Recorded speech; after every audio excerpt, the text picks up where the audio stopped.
ছেপ্টেম্বৰ 16, 2025 চন। মই যুগল কলিতাই কৈছোঁ বাৰ্গেন চহৰৰ পৰা, নৰৱেৰ দ্বিতীয় চহৰ, পশ্চিম ফালে সাগৰৰ পাৰত। আমি এই চহৰখনৰ মাজমজিয়াত আছোঁ। মাজমজিয়াটো ফোৱাৰা এটা, বিৰাট ধুনীয়া ধুনীয়া পুৰণা ঘৰ কিছুমান আছে, কিছুমান নতুন ঘৰো আছে, চৰাই আছে কিছুমান। এতিয়া ৰাতিপুৱা 10টা বাজিছে। ওপৰত পাহাৰৰ ওপৰতো বিৰাট ধুনীয়া ধুনীয়া ঘৰবিলাক।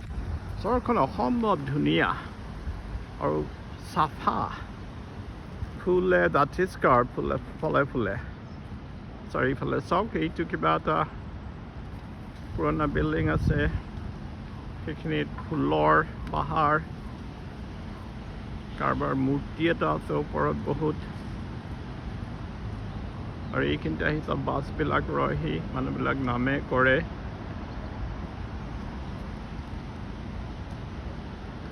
দেখি বৰ ভাল লাগে দেই। এইফালে বৰ ভাল লাগিছে ঠাইখন চাই। পাহাৰৰ ওপৰত ডাৱৰ,